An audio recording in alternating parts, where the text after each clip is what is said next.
Galile, Iwoga Galile, Biafra Galile, Iwoga Galile, Iyechuku Deledege Galile, Iyechuku Kulekuge Galile, Mama Menu Nana Gabiga, Mama Menu Nana Gabiga, Nilo Galale, Osimi Galale, Niwo heavyweight, all over the world we pull weight. People only will jubilate. If you know like freedom, you they hate. Know that we be the chosen one. We don't need it all, but they all need us. Anya choro pa mana ha chola anya cho. Amana iwe ibe ni ne uwana cho. Nilo galale. Fulani galale. Osimi galale. Nibo heavyweight. You dey lie, me dey kill her. You dey lie, me dey lock her. They dey try, me dey kill her. They dey try, me dey stop her. Biafra Galile, Igbo Galile, Biafra Galile, Igbo Galile, Biafra Galile, Igbo Galile, Biafra Galile. CNN, BBC, France 24. I'm watching you all. I'm recording every lie. I'm archiving every distortion. I am Ibrahim Traore, and today I'm pulling off your masks. Yes, you heard correctly. I, whom you call a young military junta leader, whom you brand as a dangerous radical, whom you serve up as an anti-Western dictator, am now telling you the truth. And this time you cannot turn off your microphones. This time you cannot turn away your cameras. This time your editors cannot cut this speech, because the world you monopolize no longer exists. Because millions will hear these words now, without passing through your filters, without being subjected to your distortions, without being muddied by your lies.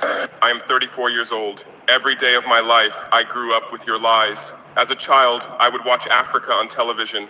Always the same images. Children with flies, dry lands, weapons, death. This is Africa, they told us. This is what Africa is. And we believed it. We were ashamed of ourselves. We were ashamed of our own lands, of our own people. But then I grew up. I read, I researched, I questioned, and I understood that the Africa you showed us wasn't real. The story you told us was a lie. The fate you imposed on us was a script you had written. For years, how have you portrayed Africa? How have you shown it? How have you sold it to your viewers? As if we were creatures who had no share of humanity, as if we were savages left outside of civilization, as if we were wretches waiting for you to save us. Every day, every hour, every minute, the same story plays on your screens. Hunger, war, disease, corruption, terror, chaos. These are the words that come to mind when Africa is mentioned. In your Africa dictionary, there are no other words. No hope, no success, no development, no resistance, no honor, no pride, no victory. So I ask you, New York Times, Washington Post, Guardian, Le Monde, have you ever made Africa's successes your headlines? How many times have you written about Rwanda's technology miracle? How many times have you shown Ethiopia's reforestation project? How many times have you praised Botswana's democratic success? How many times have you described Kenya's entrepreneurial ecosystem? No, because these don't fit your scenario. Your Africa cannot be successful. It cannot, because then how will you legitimize your exploitation? If it's not in need of help, how will you intervene? If it's not backward, how will you look down on it? Have you ever asked yourselves, has any editor sitting at their desk, any news director in a meeting, any columnist at their keyboard ever thought, why are the people of the world's richest lands poor? Here are the numbers for you, real numbers. Africa owns 70% of the world's cobalt reserves. Your cell phone, your computer, your electric car won't work without cobalt. This cobalt comes from Congo, but Congolese can't afford cell phones. Africa owns 90% of the world's platinum reserves. Catalytic converters, electronic devices, medical implants, they all need platinum. This platinum comes from South Africa, but South Africans are crushed by unemployment. Africa provides 30% of the world's gold production. Mali, Burkina Faso, Ghana, Tanzania. Gold flows like rivers from our lands, but our people swim in poverty. Africa supplies 65% of the world's diamond production. Botswana, Angola, Congo, Sierra Leone, Billions of dollars worth of diamonds are extracted, but our miners live on $1 a day. Africa owns 35% of the world's uranium reserves. Niger, Namibia, South Africa. Nuclear plants run on our uranium. Paris lights burn with our uranium. But our villages have no electricity. And you still ask, why is Africa poor? No, the right question is, how was Africa kept poor while being so rich? Here's your answer. Colonialism didn't end. It changed shape. You used to come and occupy our lands. Now you come and establish companies. You used to take by force. Now you make agreements. You used to rule with the whip. Now you rule with credit. Let me give you concrete examples. With numbers, names, dates, but you'll never write about these. Glencore, Swiss-based mining giant, extracting cobalt in Congo. 2022 revenue, $256 billion, a tax paid to Congo, $500 million, that's 0.2%. Is this justice? Rio Tinto, British-Australian mining giant, extracting bauxite in Guinea, 20 million tons annually. What's left for Guinea? Environmental pollution and cancer. Total, now Total Energies, French oil giant, extracting oil in Angola, Nigeria, Congo. 2022, profit, $36 billion investment in Africa, dirty pipelines, Anglo-American, founded in South Africa but now in London. Diamonds, platinum, iron, taking everything. What it left in South Africa? 6 million unemployed miners. And these are just the tip of the iceberg. What about the invisible, the secret deals, the offshore accounts, the transfer pricing tricks? Every year, $88 billion in illegal money flows out of Africa. Who writes about this? Every year, $45 billion in aid comes to Africa. Everyone writes about this, but no one says Africa is not the continent receiving aid, it's the continent giving aid. While you zoom your cameras on swollen bellies, there is a huge system working silently in the background. I see you, Triple CS. I see you, Triple C. Joshua, welcome to the program. So good evening, Master Sedos. Good evening. I love you. There were watching. You're welcome. Umife. Umife Nabatan. Nabatan click the like button. Nabatan click the like button. Yotago. Nabatan click the like button. Triple C John. My Chuku Kike. Abiyama keep on pumping blessing to your household. So he say, Amen. He say, Chuku Gozego. My brother, I'm a Chuko Kabiama. Keep on pumping blessing to you too and your household. He said. Don't have a clicking the like button. We are listening live and direct from Ibrahim Traore. Jump again on Yotago. Ibrahim Traore Monozion is gathered to the world. They have a message to the world. They have a message to African leaders. They have a message to we freedom fighters. They have a message to us. We must restore our nation back. You understand? Our people must live fine. Fairness is all what we ask for. Fairness is what we ask for. Fairness. It is not too hard. It's not too big to ask. If you are entering, please click the like button and make sure you are entering. You are entering with a clean mind, live sentiment. Okay? I am your brother. You are my brother. I am your brother. You are my brother. You are my sister. Let's begin to practice this genuine love among us. You understand? It's very, very important. Very, very highly important. Very, very highly important. We're not going to say no to that. It's something that is very, very important and something that is very, very fruitful among us. But without that, you understand, the enemy will always find a way to cripple in, to disunite us, and at the same time, destroy us, which we're not going to allow it be. Now God has given us a government. USB government is our own government. All must join hand with a genuine mindset to make sure that this government is work for us. You understand? And God will build a very good consciousness in all the members of our cabinet, even the leader, the Tongozo Rabeze. You understand? God is going to build a very good consciousness. We keep on praying for. And for 1,000 men wisdom to her. Understand? As we are praying for Mazinan Carlo, our leader, we are praying for him day in, day out. You understand? We are even in our heart because we are doing our best and we are leaving the rest to God to handle. You understand what I mean? So God is going to enrich us with his wisdom, and God is going to, like kind of Chukwu Kabiyama, is going to empower us At the same time, He's going to guide us. Understand? But before God will be guiding us, God is looking into our heart first. You understand? He's looking into our heart first. So our heart really, really matters in everything we are doing in this Biafra movement. Make sure that you always check your heart. You understand? And ask God for wisdom. Nobody's going to deceive you. You are not going to deceive anybody. We must have it as a back of our mind. You understand what I mean? So please, this time around, we must get it right. We must get it right. We don't have any other choice. We must get it right genuinely. You understand? So let us be an encouragement to one another. And all those fools that are mediocres, that are trying to insult themselves online, trying to cause confusion, try to cause commotion, try to causing nuisance online, just all you need to do when you discover them, ignore them. Do you understand what I mean? But also sometimes use them as a reference. Use them as a reference, because when you're using them as a reference, people will not fall a victim of their ill behavior they are putting out there. You understand? So anything you are doing good, anything that you are sacrificing towards this Biafran government, you understand? As long as it is good, you can never regret it. You can never regret it. Nobody's going to use you. You're not going to use anybody. So we are coming together. Children of light are coming together genuinely to make things happen. And this is our time. So please, as you're joining in, please make sure you click the like button. Don't forget that. While we are still listening to our brother Ibrahim Traore doing a very wonderful job. Western media exposed by President of Burkina Faso and Africa, Captain Ibrahim Traore. And the people that are telecasting this is CNN. CNN is even telecasting it. Do you understand? You see? CNN is telecasting. So the message is going. The message is going worldwide. You understand?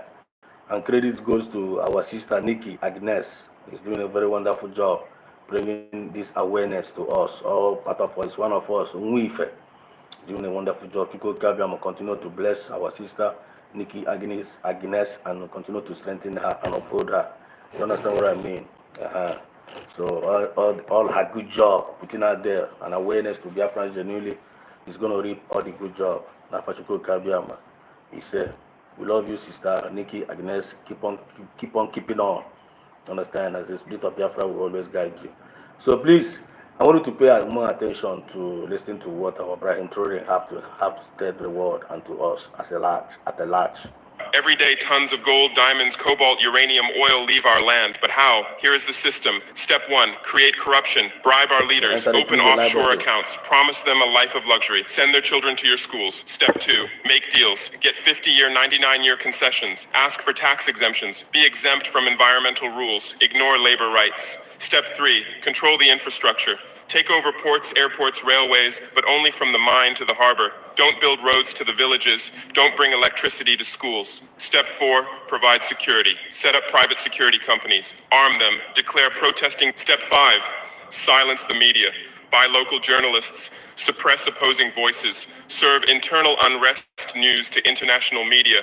And this is how the system works. It's been working like this for 100 years, and you don't see this system. You don't want to see it, because you're part of this system too. Who are the biggest advertisers of New York Times, CNN, BBC, oil companies, mining companies, arms companies, pharmaceutical cartels, the companies that exploit Africa? You live on their money, you defend their interests, and what I'm about to tell you might cost me my life, but it's no longer time to be silent. France's system in Africa is the CFA franc.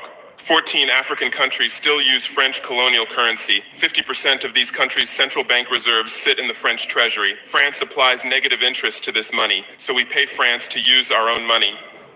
Through this system, France transfers $500 billion worth of resources from Africa every year. Does anyone write about this? No.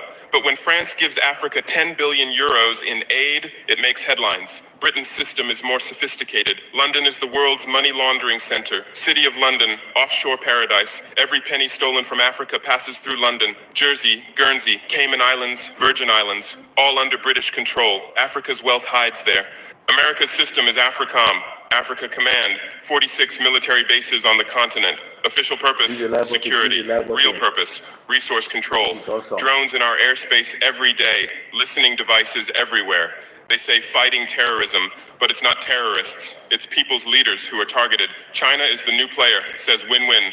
builds infrastructure, gives credit, but in exchange for what? 99-year port concessions, mining rights, agricultural lands, debt-trap diplomacy, ask Sri Lanka, ask Zambia, and you write about none of this. Why? Because you're not free press. You're corporate press. Your bosses are billionaires. Jeff Bezos bought Washington Post. Why? For love of journalism? Rupert Murdoch's media empire, Fox News, Wall Street Journal, The Sun, The Times, all from the same hand, all giving the same message. West is good, others are bad. Carlos Slim is the largest shareholder of New York Times, Mexican billionaire. Where's his wealth from? Monopolized telecommunications, got rich off Latin America's back, now controls America's most respected newspaper. And you claim to do independent journalism? Who are your editors? Which schools did they graduate from? Harvard, Yale, Oxford, Cambridge? Always the same elite schools, always the same worldview, always the same prejudices. How are your reporters selected? How many languages does your Africa correspondent speak? French, English, that's all. Swahili, Hausa, Yoruba, Amharic, they don't know. They can't talk to the people. Your sources are always the same. Western diplomats, NGOs, experts, and then you come and lecture us.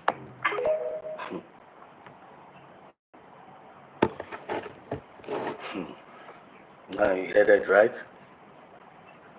I believe everybody that have entered here tonight have heard what this our brother just said. What do you think? What is going inside of your mind now? No beginner. Hearing this kind of powerful message being extended to the world, whole wide world. This is life and direct, speaking wisdom to authorities.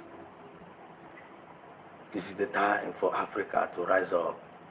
This is a voice crying in the wilderness. Come, make a way for the people of Africa to rise. And nobody's going to do it for us. Nobody is going to do this for us. It is we Biafrans, we Africans that believes in well-being, that believes in fairness, that believes in equity and justice, are going to do this for ourselves. And by the help of Chukwukika Biama, by the help of God, who the one that hates injustice, being on our side, will grant us victory. And the whole world will experience the real love. The whole world will experience the real peace. The whole world. There is nothing too hard. That is why our leader said that the coming of Biafra is the last miracle here on earth. And I am beginning to see the clearer picture of the value of that powerful word from Azena and the Kano.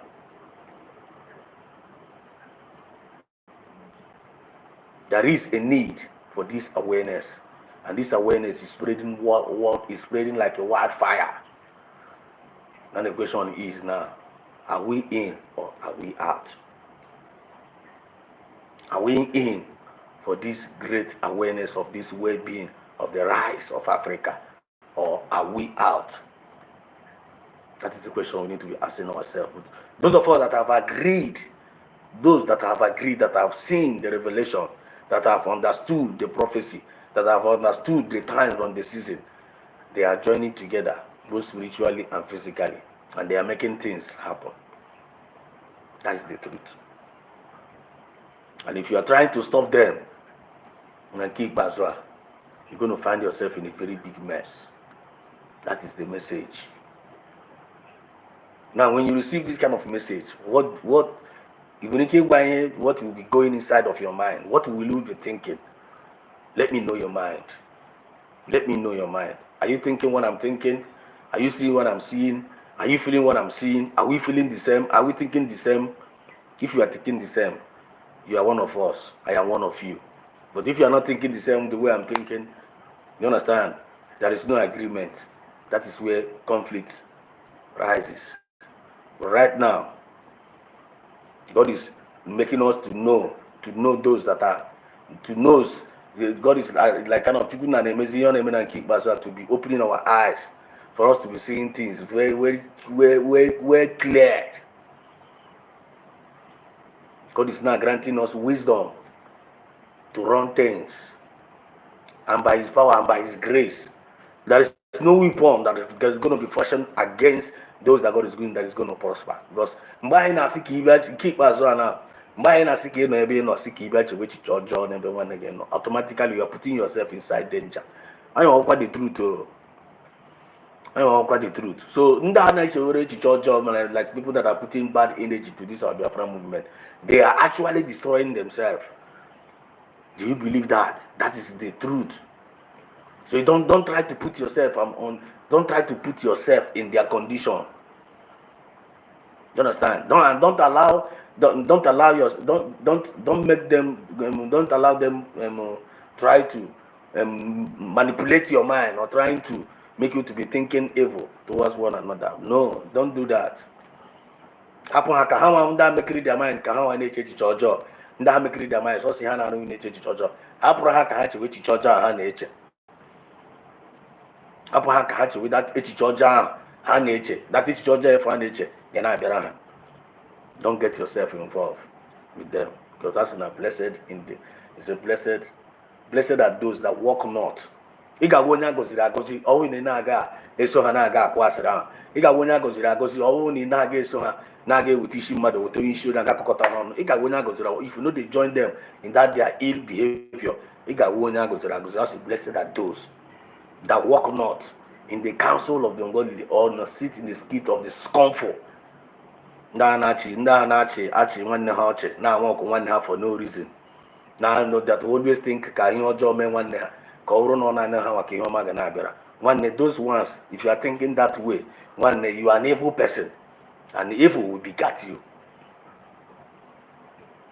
So I had the opportunity when my coming up this night itself I was really inside of my heart to pray for we Biafrans from the journey of my heart, because I know that we are not perfect. We are not perfect. None of us is 100% perfect, but all right.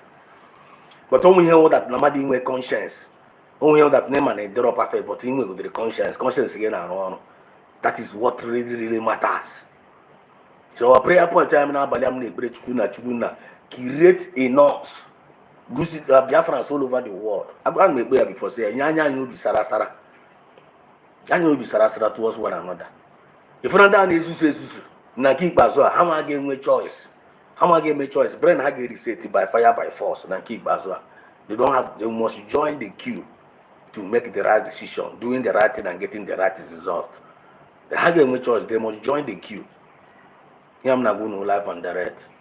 I get with the choice, because all the time I make this, how much time I have to continue this, how am I gonna after that is the more hand is the more hand is disgrace, the more hand is the more hand get destroyed, the more hand is all the time I say, I see there is no need.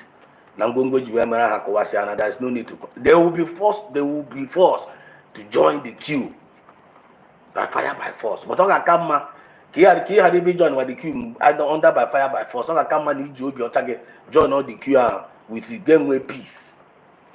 Game we do think Burobi. Now made the right thing. Now whether in a Bible, whether in a Gijel, whether in a also, as long as it's positive, you are good to go. You are good to go, my brothers and sisters. I want the message of redemption is here. I want the message of redemption now. BIAFRA EXODUS TV, bringing you the message of redemption and liberation to the hearts and the minds of our people. All not really more biggie. That message of redemption, you got really receive here. Your big mobi. That name is beat. He gonna fruit. He gonna produce. He gonna use fruit of love, joy, peace, long suffering, understanding. When we hand down the favor, when he gonna produce it. I'm not going to life and direct. If you have never try it, I only will not just say happy go there, try go there. Try one. Muchuko Kabiam and Devon, I love you all. You guys, I love you from the depth of my heart. Good morning, good afternoon, good evening, wherever you are watching from. You understand? You can as well feel free. You know about yourself. You can feel like you go even I watch back from. I have a for your country, myself, God bless you again. I would die and open email. You have to go and keep Baza. When you are not cheating, who couldn't again no cheating. Do you get the point now? As long as my mind get genuine, I think with that humble spirit, forget it there in on man. I'm not like that trouble. Or you walk on that, walk again when also. No, for you have to go. I'm not planning to get to Georgia and Jacana Bobuzo. as long as you need to job. Now, one if do you get the point now? I want to get my point because I don't confirm through the comment section. Do we get the point now? And I talk about the message. Chinedu, Muhammad, I see you. I am blessed to catch up with you again for my redemption and my liberation. Child, Chinedu, Muhammad, did you get the Chinedu Muhammad? I hope you understand the revelation. You can't try the message. And thanks that you understand the message. Ngozi Morin, child, mommy. Ngozi Morin, you are welcome to the program. Say USB, we move. We move. You're welcome, mommy. You're welcome. There we go. Long life and prosperity. I wish you. You got the way for Biafra. Must enjoy all your fruits, all your sacrifices towards this redemption. Chinedu Muhammad say you are sending a strong message to humanity. Yes, so we are sending it. Chinedu Muhammad also says many thanks to Chukwu Kabiama for his grace and mercy upon the genuine Biafrans. Thank you, Chukwu Kabiama. Understand? We are here again, learn and to educate one another. Yes, Chinedu, you are highly welcome. Mommy Ngozi said we are together. Biafran said also, Nyuzioma, they were too, mommy. Comfort Abara, welcome to the program. Triple C Joss, you are highly welcome. Magwambra first today. Yes, so they enter for real. There was one, whatever 2 or 3 gathered, and one we told your child, and we are good to go. And I never mind, I drop the message, you're not there. If you don't see him today, tomorrow you go see him. You only find a monk pro kind of I na compro. You're joining the program in a compro. When you have a host when a host pro canako. Goblin they take one of blue comments on in a compro. I don't pro my kind of here because this is our channel. I want and didn't know here, needing a band as a genuine and my phobia, you know. And I'm not for coping. So you could not go soon, no, go soon. Welcome. Happy upon a way again.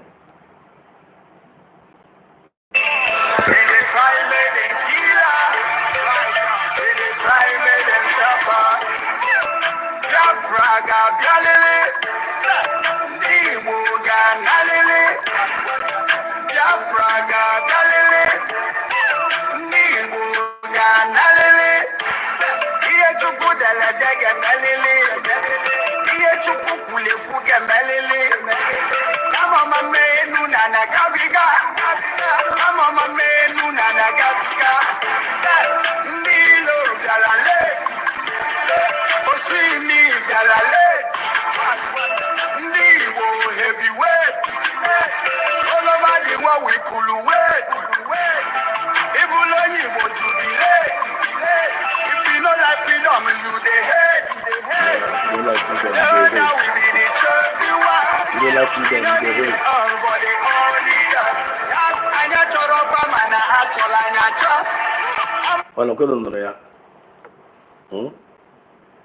If you don't like free, if you don't like freedom, you they hate. Hi, is your machuku now? Is your machuku? Umife can go all over the world, representing. We know ourselves. Umife, chukuna goes all over the world. I'm not chukuna barayomba all over the world. Ike chukuna barayomba all over the world. Umife. Amamihe chukuna barayomba all over the world. Umife. If you don't love freedom, you they hate. So they didn't fight against us. They don't love freedom. they hate. And the game bro hana our back. Hana bro hatred. Watch ya. Hana bro hatred. I couldn't confirm one. They have already started fighting each other. They have already fighting. Those people that are conspiring against this Biafran government. Those people that planned to disrupt us, to stop the movement, to stop the freedom. Right now, they are fighting one another. They are now confused among themselves. They don't even know Amazon, they don't even get direction anymore. Focus, Jirozi. Yaha was kita na was a chaff. And they could say, Fuku Hane make his meaning.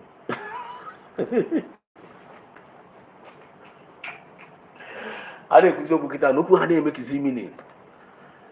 and I say frustrated. And I was sick and kita. Aputana, but even I book this any kankita self, you keep book kankita go voice and hand go low.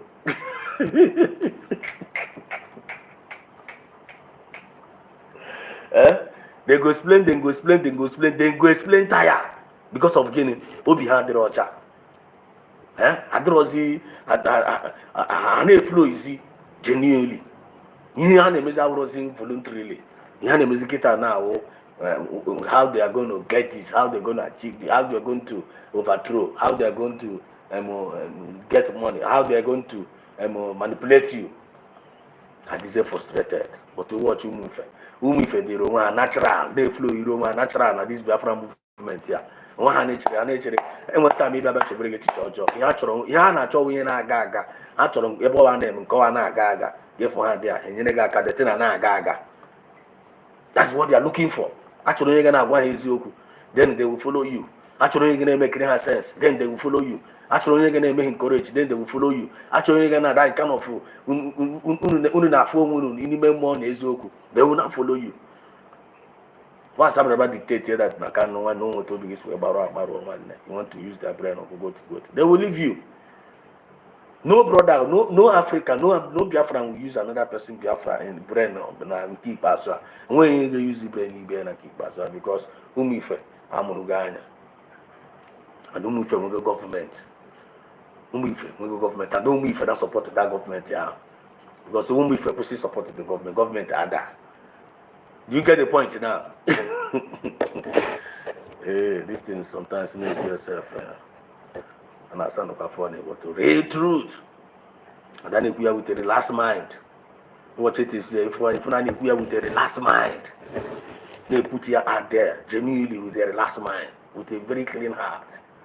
All the wasn't hunting. If you don't go here, this is your business. You're welcome to the program. They were watching a care. You're welcome. So can I put that in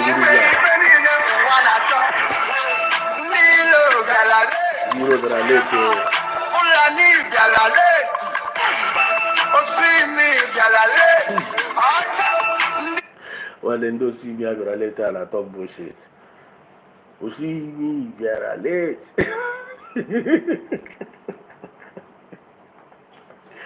Don't see me.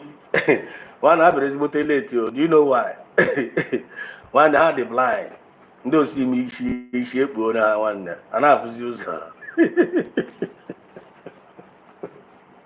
You see me, they are late. Now, why money get you one name me? Why one nigga Jibian and Okatan or so no na even one demo? Maybe a suwegi me. For example, now more said us about suwegu me. Onto what level is it? Onto the measure now one onto what levels is now. A basic comes as well as you. This was one of me. For what is it? Could you get it there? This will make it now. So I guess was you na see me. I don't want one nigga. The question now, can you na give it to me? I in Kuri na it doesn't make sense now. Now somebody knows no katan no. We don't know where now we are in Lucy. Because go here no katan decision again is one give me. In a marriage for the now we that is what it is, even in the spiritual realm. That is what it means in the spiritual realm. And in the physical realm, that is also what is it. But enough for because already in Africa, and in this one, give me money for can I won't finish. In Ghana, you know, Katan know like this give away food and I won't finish. All the impossible. All that is all the very, very dangerous. All the cable, one guy, no one can I wear clip, can I wear can I was the content creator. Skit. One skit to the content creator. One guy just will refuel now when we are in Lucy. Now when we are in Lucy. You have to go. Which are the two fuel? When tabachi is not changing your way, matches before the Lysian, somebody puts his boot or but I just said, what different speed? If we just speed, we are full. You should you attack upon side, father. Okay.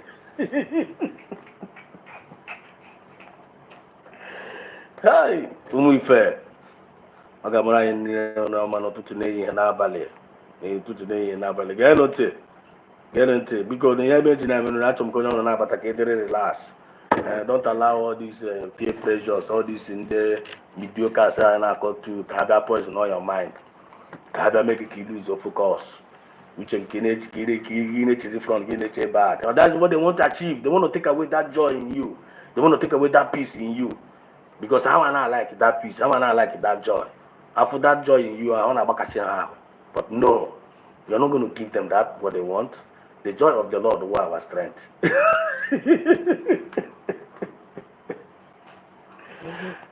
We fair. Ekele dịrị gị Chineke nna bi n'eluigwe, anyị ekele gị n'ụbọchị nke taa, anyị ebulikwa gị elu papa onye kere eluigwe n'ụwa, onye na-afụ anya na-ene n'obi, anya na-afụ ihe niile. God knows it all. He knows all. He knows all. He knows all. He knows all. The problem that we are facing, He knows all. The pains that we've been through, He knows all. All the blade that we've been through, He knows all. All the insults in our life, He knows all. And our ups and downs, He knows all. Chukubineliwe, He knows all. Chineke na onye ma ihe niile, onye nwa anya na-ene n'anya obi, mara ndị ọjọọ, mara ndị ọma. Nwanne ọ sị that na ọmụmụ ihe ọma ya mere ya gawa n'iru, no matter how little, no matter how big, no matter how little, as the mustard seed ihe ọma ga-ajụ, mere ya gawa n'iru. Yotago, Chukwu na onye mazuru ihe niile. Focus on that your mindset. I'm running on when I can hero. Happen the hero Jack and all of them are headed towards the Red Sea. I am a kind of Nekele Nekelea, Macamaraya, Nebanyano, and Amanaya again to an agano toto. Nay, Nabale. The tradition to be Gorum go former, Gorum Nana go former, Gorum go former, Goro government go former, Goro noble of former. But when I'm Koga Goro go for Joe, one happen now, he and he had a name. It's not what I go and try.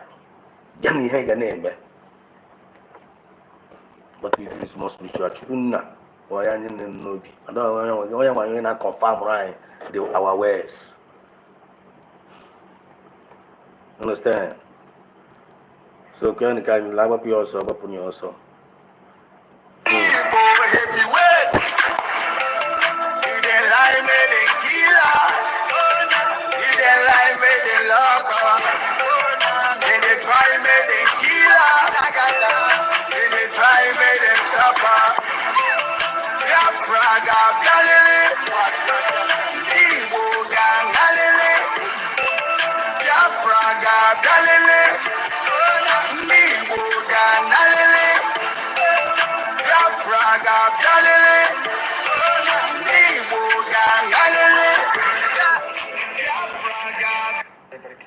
Yes, so now listen now very, very carefully now.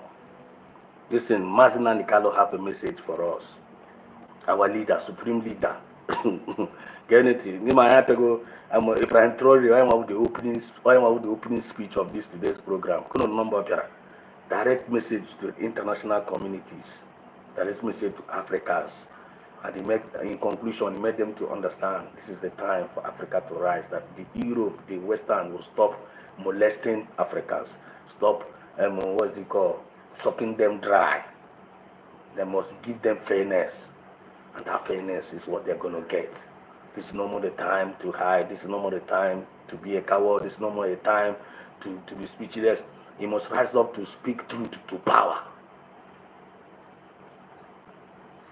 So whether you say the truth, you're going to die. Whether you say not the truth, you're still going to die on a very good day. But the time and the privilege that we have to exhibit that right thing, you exhibit it.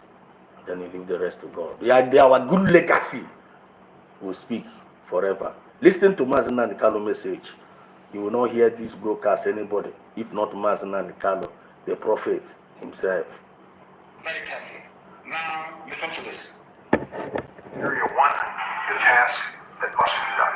What did he say? Today I urge all Nigerians. Now listen again. To keep Nigeria 1, the task that must be done. What did Obama say? I want people to listen again to what Obama had to say.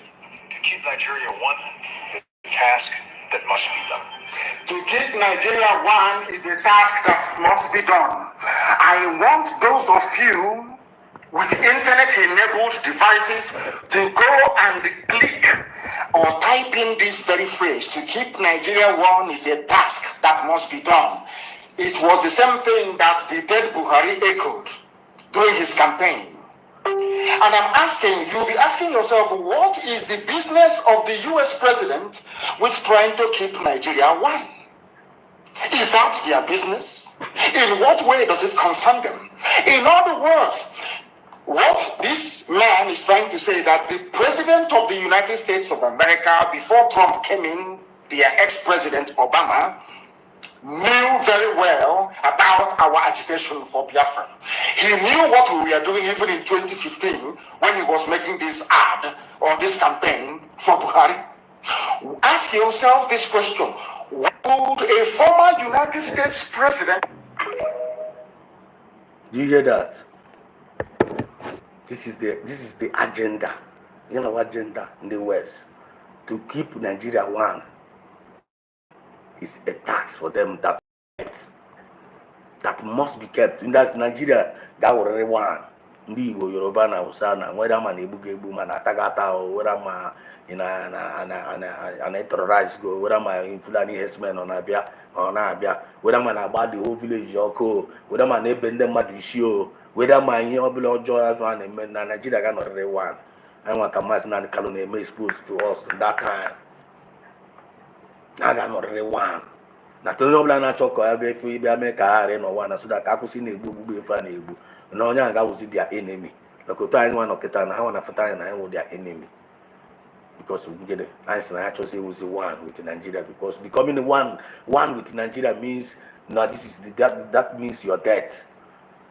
You doing one Nigeria don't okay imagine you doing one Nigeria that you are each akagene dig is your own grave.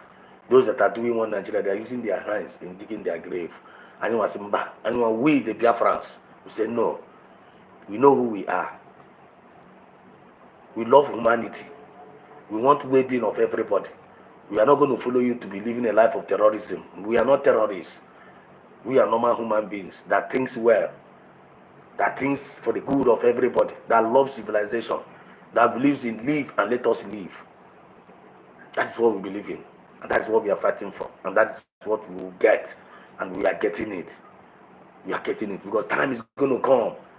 Because our future generation that is coming, they will meet a better nation. They will meet a peaceful nation. They will meet a nation full with fairness, equity, and justice.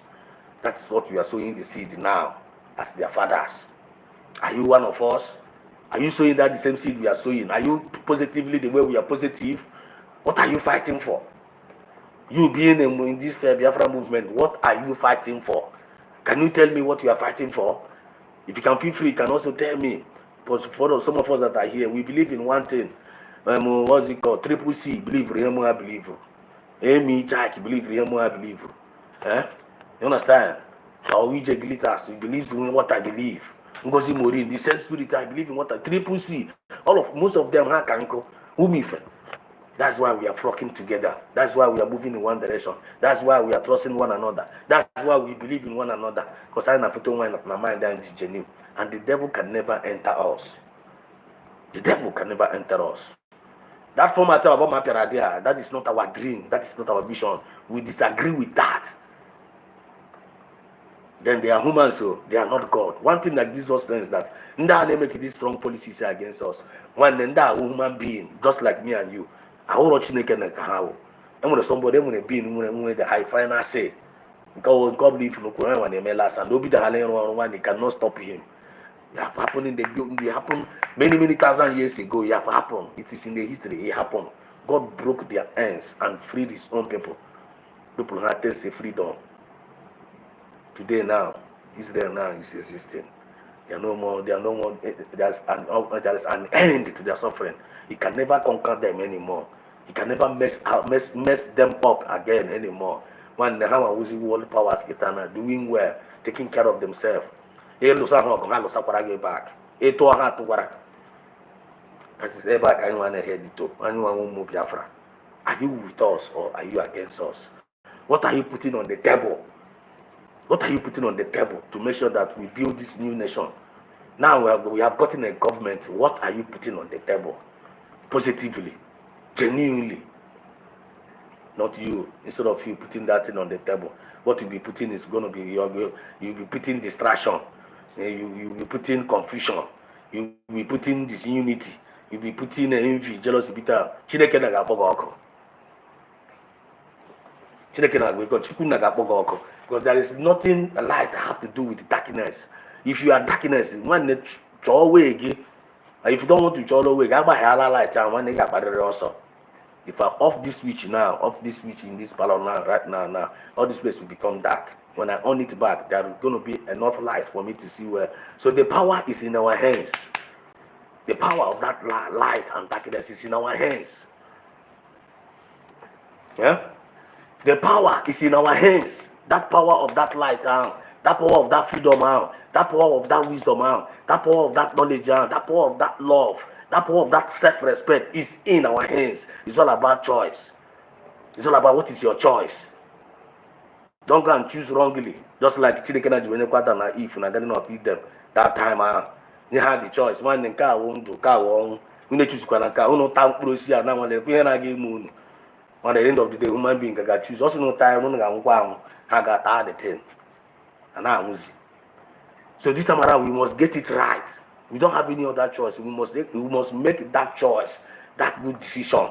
Because all got walk wrong way. If we make that good decision among us, for us to be self-respecting ourselves, as the charity begins at home. Because when you have good now, why we go to when you first? Then all I know is outside they get that respect and you jacka we quite when they give require respect we're tina bagashike.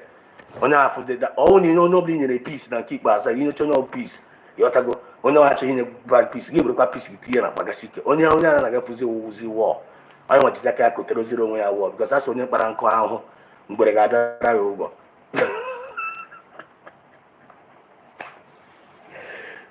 Hi, Mazikai, I see you. Mazikai, salute to you, my mentor. Okay, Chukutremano. All you day ahead, Mazi. All you day ahead. Chukugoziege. Thanks, my mentor. So well done, my brother. Exodus TV. I hope that I'm not late. You are not late. If you go 2 minutes before after the program, you're not late. You're always on time. Now, thank you so much for joining. I love you so much. We love you. Biafrans loves you and appreciate your good job you are doing for humanity, for Biafrans. Your analysis is top notch. You understand? You are a light. You always shine your light among Biafrans, and you're always exposing the wickedness of the wicked among us. And the Chukwu Nagana continue 1,000 men wisdom, and to each and every one of us, to the government and to every good citizens of Biafra. Every media was out there. Go 247. Kelena TV, Mazi Trick Survivor, Mazi Kai Report, I have already mentioned your name, Mazi Humble Lion, Mazi, what's it called? Nikki Agnes, and what's it called? To the Twitter space, and Drake, and the rest of them, Rose, Chukuna Ganabachuni, Nia Umife, and the devil will not enter them. Watch their wisdom, go to their channels. Anytime you go to their channels, you must learn something new, something refreshing. They are there, standing on the path of truth, doing the right thing and getting the right results. Akachukuna there. Chukuna goes Isaiah, any check, I see you. USB government or nothing. Isaiah, if I'm Chuku, I see you. Say good evening, my brother. You're welcome to the program. You're welcome. With the separatist commitment to fighting for an independent Ambazonia, regardless of the cost, the government has also doubled down on Now, let's go to the Ambazonia. Ambazonia now, they are also fighting what we are fighting for. They are our colleagues, they are our brothers, and I'm going to ties within the Ambazonia. They have their own way of fighting for their freedom, and they are getting along. They are unique in their own ways. We are also unique in our own ways. Just like Mazinani Carlos style was a little bit different from Mazinani Carlos style is a little bit different from PM Samanepa style. I think we know that. But Mazinani Carlos when I fighting freedom are different from Mazin Samanepa. Mazinani Carlos came with a new dimension. Mazinani Carlos go the truth we finish in Nigeria. But then Nigeria auto. Nyang Oche Mazinani Carlos in Nigeria. How do you from that Ocha? But you we may achieve truth. Because I'm going to destroy the zoo with the truth. And they achieve that. Immediately they may achieve. They are hard for young. You go. If you put yourself, you put yourself. Okay, that truth. If you put in the captives of that the enemies. No kwa they are that. They are fearless. Wow. The corona that truth. They are fearless. Man, I don't know whether you guys they connect the dots here. They are fearless. Then I want to kill them. See, I will follow us here. One night is supposed to possess spirit. Yeah, always a good wash. I suppose you possess the same spirit. Yeah, Mazan and Kalon. One always a good wash. EJ Clitas always a good wash. Mazika report always a good wash. I can't suppose you possess the same spirit. Mazan and Kalon. As somebody they fearless and at the same time I stand up for the truth, even in the midst of that harassment, that persecution. I'm quite disposed to possess by the same spirit of Mazina and Carlo. The answer for me is yes. What is your own answer? You just greet and say yes, truth now. I disposed to possess by the same spirit of Mazina and Carlo and possess. That's what makes us the true followers of Mazina and Carlo. I already begin as many way follower of Mazina and Carlo. You need behave for Cambe. You need behave for Cambe. Then when you tell me that new way flow of Mazina and Carlo, you need behave for Cambe, or you need behave for Agua, or you need behave for Cochicha, you need behave for Ngwere. When the Mazina and Carlo represent Ngwere, the answer is no.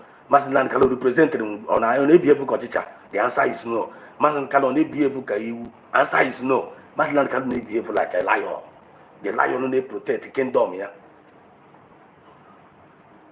So when I'm making them sit down, I'm now way flow of Mazina and Carlo now be behave.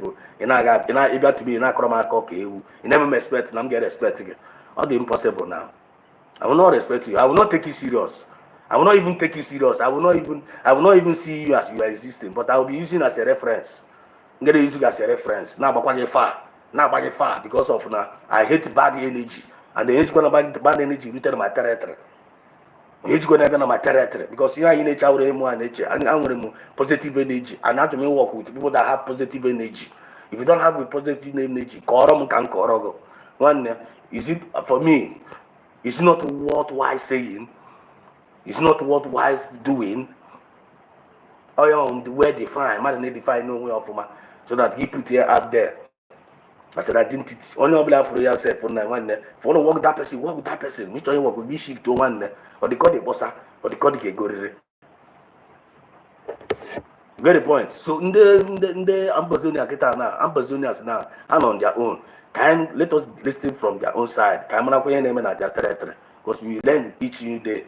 Information is power.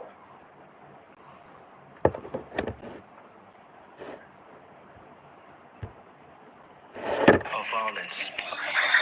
Burning villages, like in this video, raping women, torture, unlawful arrest, and extrajudicial killings. The cycle of violence seems endless.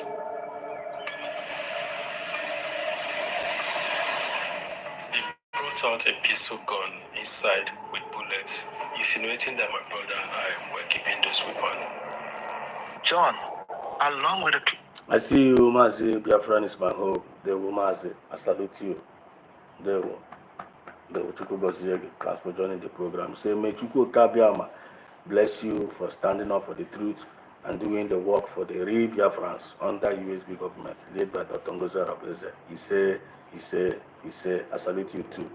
Madam Chuku Kabiama, this is one of us. Biafra is my home. Please, I want you to join us in the channel here. This is the channel. It's all when you use your Chineke, spreading the gospel to Biafrans, exposing the lies and the propagandas and the blackmails of our enemy. Safia, Biafran is my home. Please, if you have never subscribed to his channel, please do it right away. Do it right away. You just do it right away.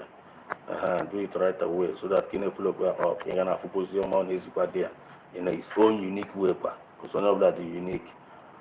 Amy Jacks say yes, we must be resolute. Listen. His friend, a brother, was taken into custody by a group of military security forces and accused of buying weapons for the separatists. Did you have guns? Of course, no, sir. There was no gun in the house.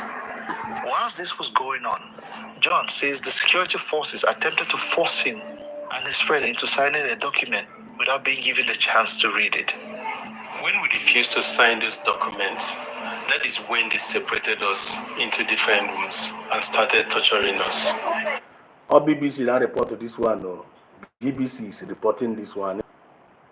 All BBC now report to this one. BBC. They are now reporting what is happening in Africa. They will be. Mazin and Carlos said the time will come.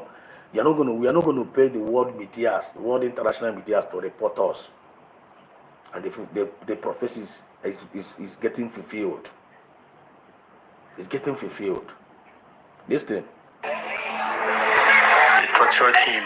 You could just hear them flogging everywhere. I could just imagine how they were doing because that was the same thing they were doing on me. I could feel it on my own body. They beat me everywhere. Then he was screaming, and later on you could just hear him just making. Later they told me he had accepted and signed, and they allowed him to go. But that wasn't the truth. About a month after John's arrest, another man was placed in a cell. That is the day I heard about my brother's death. His friend had never made it out of the room he had been held and tortured in. He died in there. Months later, John's case was dropped by the authorities and he was released without charge.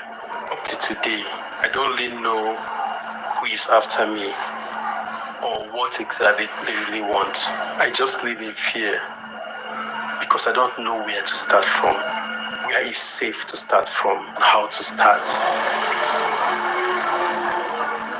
It pains me to think of how many people must be living in fear as the violence on both sides goes unchecked.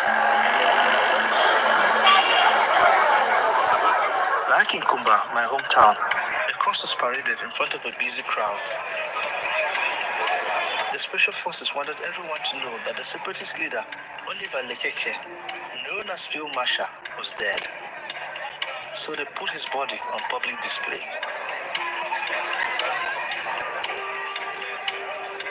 Authorities feel that the balance of power in the conflict has changed and they want people to see. But some have a different opinion. The death of Phil Marshall will not change the situation. Killing general or not killing general, killing innocent civilians or not killing burning houses is not the solution. Do you hear that? Do you hear that? Killing innocent people, buying of innocent people, destroying of innocent people's house, destroying of the people that are fighting for their freedom, people that are fighting for what you call fairness, equity and justice, people that just want to live, people that just want to enjoy their life, people that just want to be going to their farm, doing their normal farming system. Even government supposed to be helping them, giving them facilities, giving them some equipment, giving them loans. If you go to this international world now, they give their citizens loans. You'll be working, they will even give you housing. None of these things is being given to Africans. At the same time, when they complain, you send your armies, you send your police, you send your navy to go and be buying them, and at the same time destroying their homes. So much hatred and injustice against humanity because of what? The resources that is under their ground. That is the reason why this wickedness is being eliminated to we Africans. And when we talk about people are crying in the wilderness, let us come together for us to achieve this freedom, and let us leave sentiment. Let us leave this divide and rule, because they always use divide and rule to conquer us. Why can't we wise up? Why can't we wise up in general and say enough is enough of this disunity? Enough is enough of this hatred among us. Enough is enough of all this, what's it called? Jealousy, envy, and bitterness among us. Let us come. We must have a leader. We must have focus. Now we have government. We are no more working with the government of Nigeria. Now we have government, USB government, being declared in Finland, official, original. What else are you looking for? What else are you looking for?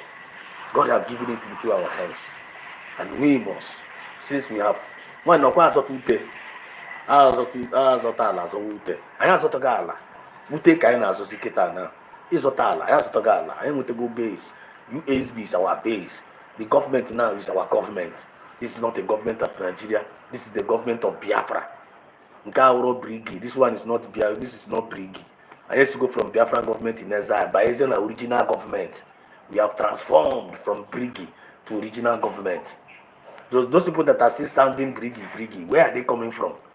Where are they coming from? Can't you see that they don't have common sense? Can't you see that they are deceiving themselves? So those people are fake. Those people are irrelevant. Those people are useless. They don't have anything good to offer to you as a citizen of Biafra. Don't allow yourself to be confused or distracted or be destroyed by them. Very, very simple and a truthful message, which is a message of redemption and liberation. And nobody is deceiving you here. Nobody is deceiving you here. Then you have to manipulate your mind.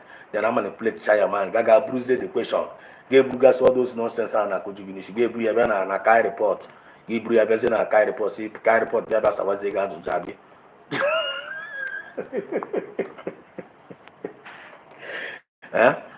Kai report another target. No, you privilege. I say, Biafran, cause something reasonable. For you to reason well with Kai report or to reason well, only that opportunity. Then you say that never bring. Man, stop disgracing yourself. You people are causing nuisance. You people are insulting yourself. When you talk, it don't make sense. Number one, I had discipline. They are not even disciplined. I don't discipline. My own mother discipline. Okay, even I be mad like this, but I program mad. One, he will yakagelu. Will yakagelu. Enege mic. The host enege mic. The host enege mic. One only one to reach the host. No one had to keep Bruebia. He drew the host at John. Always to charge again as a party adjutant. Go at your adjutant and ask, oh, he drew that you were on a mic. The host has sagged adjutant. Give the host time. Your call, your sagged adjutant. Oh, the host sick on your sagged adjutant. Okay, okay, but the adjutant don't know, because sagged adjutant. Ghana Kuno, joy another one. One the Wonara. If you know how to discipline. So I'm back on the body energy when I need to put them to where they belong. And Quebec cannot belong, bro. Trash.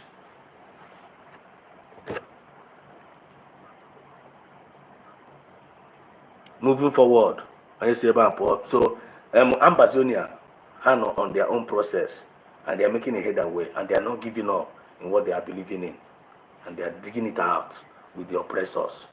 The same way, anyone who knows France, we are not giving up in what we are believing in. We are digging it out with our oppressors, and our oppressors are getting it hot by the help and the power of Chukwu Gabiama, and even in what we can do, because I don't understand on that part of truth. And then that truth if I stand there, I won't do. I know our life, because that's the truth is life. If you stand on the path of truth, you are standing on the path of life. But you if you always stand on the path of lies, man, you are standing on the path of death. Okay, so which kuna kaine zuna ba. Oko nya bole bukwari hojo no bi wenezie. Aye no ya. Owe no chage gara ge wiwe. Owe bebe no cha message o digi kasibu kana bo, o digi kasibu ka inemi ala. One need suppose in ekele Chineke na need receive this kind of message. It is supposing to be grateful. Need receive this kind of message. This message of redemption. You lose it, you sit it down. You will ruminate it. You digest yeah. No man always look at what get all that is you can buy the truth and sell it not. You feel me?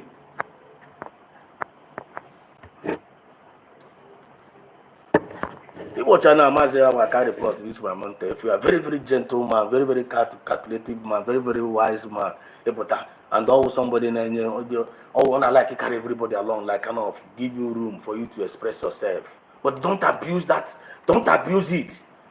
I'm not gonna abuse that privilege because privilege if on a or privilege I know the government in the bridge and Biafrans that kind of privilege. You can never even ask them a question. One before them upon self papu goes. They are bring you upon self, they are okay. I want no time for time and question or answer.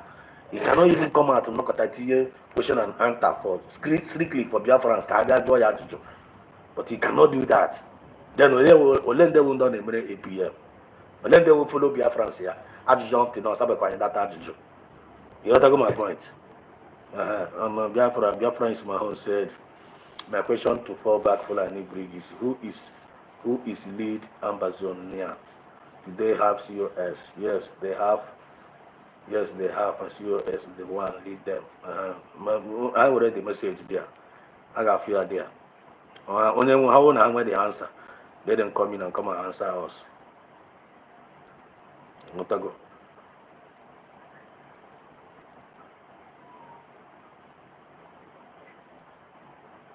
You're not here.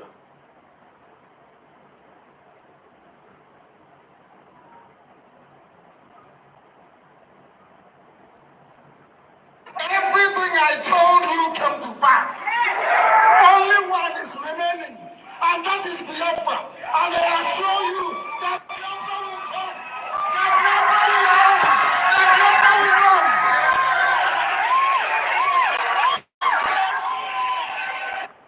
I want you to listen one more time. This is the words of Mazina Nikalo, our Supreme Leader Mazina Nikalo. I want you to listen because all of his words carries weight. All of his words carries power. All of his words, some of them are very, very prophetic. And he have never said anything that have never come to pass. He says it's only one that remains. I want you to pay attention. Listen again. We want to refresh your memory. Everything I told you came to pass. Only one is remaining, and that is Biafra. And I assure you that Biafra will come. That Biafra will come. That Biafra will come.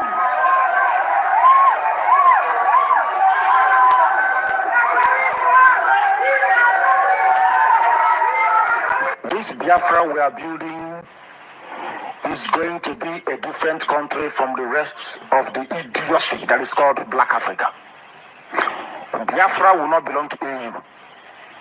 Biafra will not be part of ECOWAS. You see that South African Union? No, leave those idiots to keep on fooling themselves.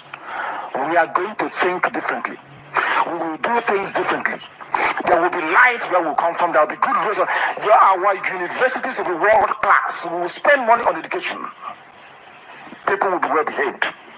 The Biafra that I'm suffering. When you hear that, I'm on the car. Come on, I got cover. Biafra can be the Kitana with Biafra got the solid.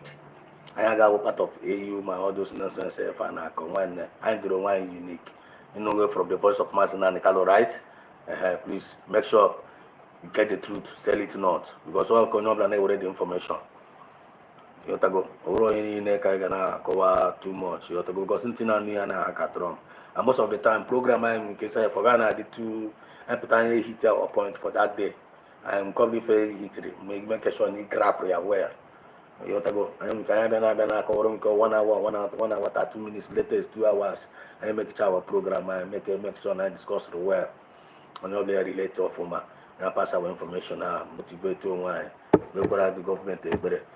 All no information put and I pass across ourselves. And I remain wrong positively. They move wrong forward. No bad, no nonsense. Nobody any giant one time. Ahead we are moving. For example, our sister he just said here. He said if anyone, he just says here, if anyone feels guilty with the message, then it is about time you call a meeting for and to yourself. Repent so that you don't perish. Bagam, thank you so much, EJ. Kuna nugu ya muifa. Oh no, nobody feel guilty. Those who may find easy eba, you only feel guilty of it. Gaga drum gese. You have to go. Address about you got back home go on. I'm gonna be able to say madi iwe. Onye froga anya ga-agwa gị eziokwu. And the only one with the heart of love, respect that person.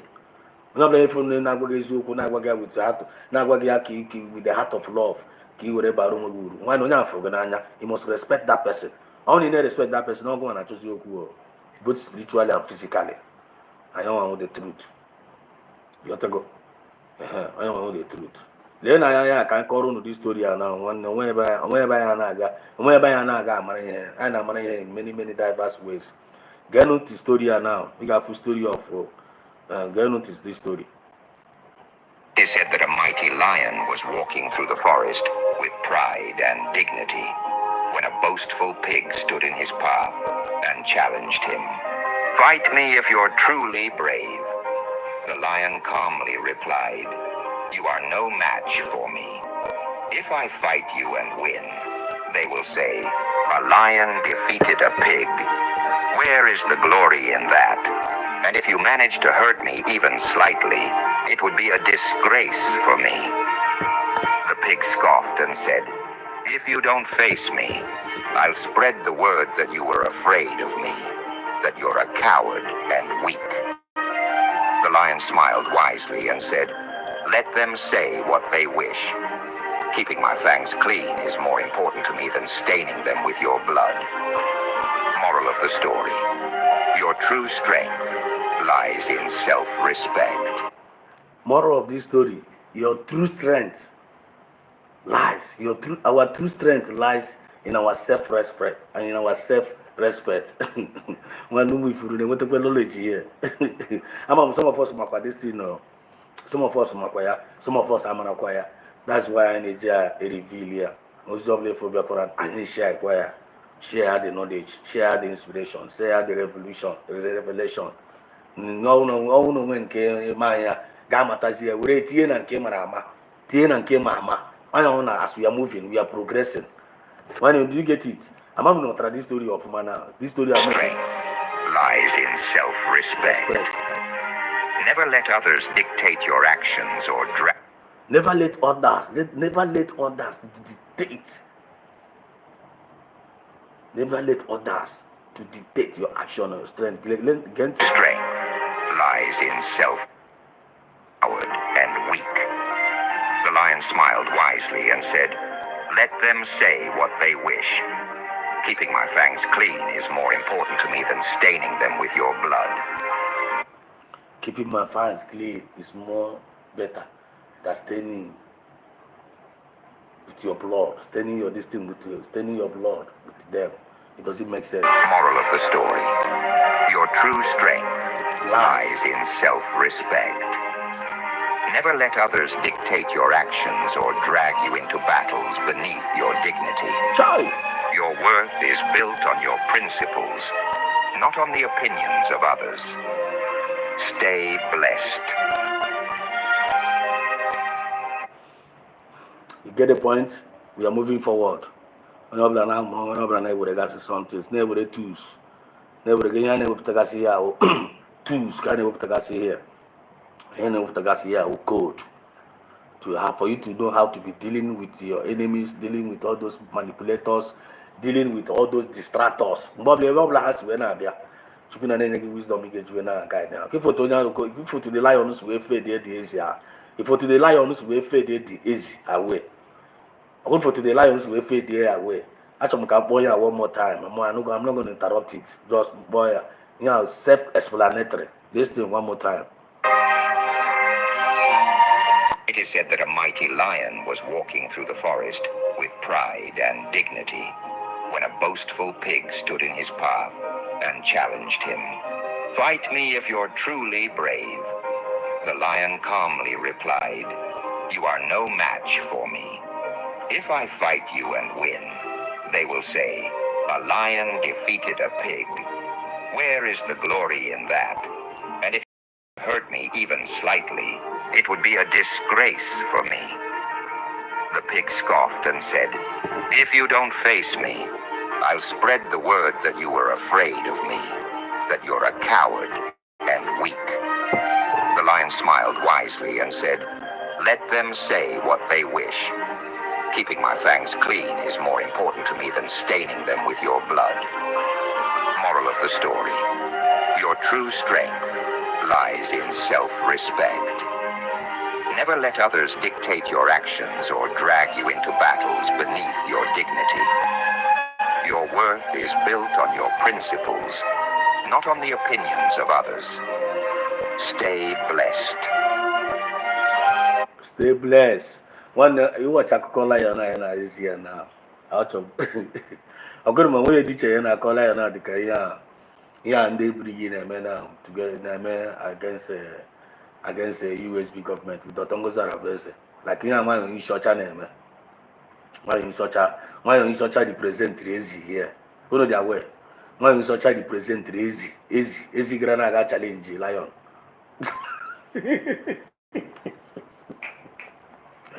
Okay, Korean and do to how represent Razy. Naga challenge lion. Naga chile lion akampa. Check his neighbor, Manamuno na Wanza, Riju for on Naga chile akampa. I am a lion. We see this in now and an hour for you. Electra no more lion, Namana Kakoro, my own glory, my own dignity. And I bet you the back up. On to what levels? On to Naganaba, Uzi or Bo. On to Naganaba, Uzi checkmate, or Uzi on to Ganaba, you to size the alcohol again. Imachapa, and way blue to Monaghan. Unfogu breeze guitar na give you. No by nature Koramaka, in nature Koramaka, a couple. This we see that no one of young baby will say or go out. No one of young baby will say the Ogoa. Or turn not challenge lion. Easy not challenge lion. No. Or one of young baby will say the Naga go again. Naga one them mad that na one and I am a lion or coward. All young we are one you short a name. When did you move BIAFRA? It's not the same thing when you short a name as US. When you short a ways, is not challenge this US or lion, lioness. Now one the lion was young Subadro. One Nagiga only hitching corondo mowa. That now I walk out and I'm again Nagiga Koyana. No Mapa. No, what the real no Agamana and where good again. Nagana Bagaba Wakani can see me. I hope you're you must the moral respect, the moral lesson not there. And one, our dignity lies in our self respect. Dignity of whom we lies in our self respect. Whom we find out by the whom we one they go and check it now, check whom we find all over the world. Genuine BIAFRANS. And I by the I want somebody. And I like Ebana call bullshit. And I like Ebana query. And I like Ebu Donadro. And I like Ebu Puta Acrobago, Acrobatu Abaco. Genuine BIAFRANS, and I'm a band and member and I knew competent. So one now on me irritating now. And they can even detect you easily. You know, you read all those negative vibes and I get detected. No matter how you pretend, one I will detect it. But I like we carry everybody along go. But this is when it's and I talk about Madu Nobio, but I talk about Skigata, Kebab Bosia, you make another mistake. When they give what I give what I love is a minute. Give one Ganala. Are we getting the message? I've got the message in a sync. Oh, you know, the very, very clean, very, very simple. You have to go. Others.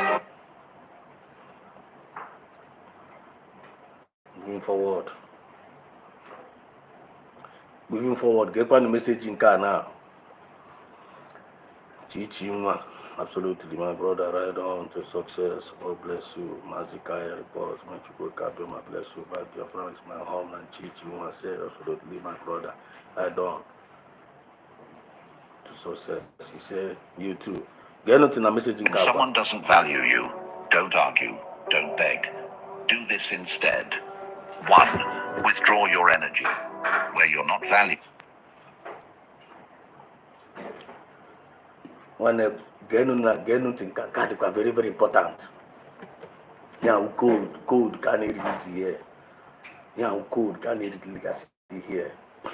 You know what I code yourself now and you know like this, she got back on. You know, I can't jump like this. You need to wear guided.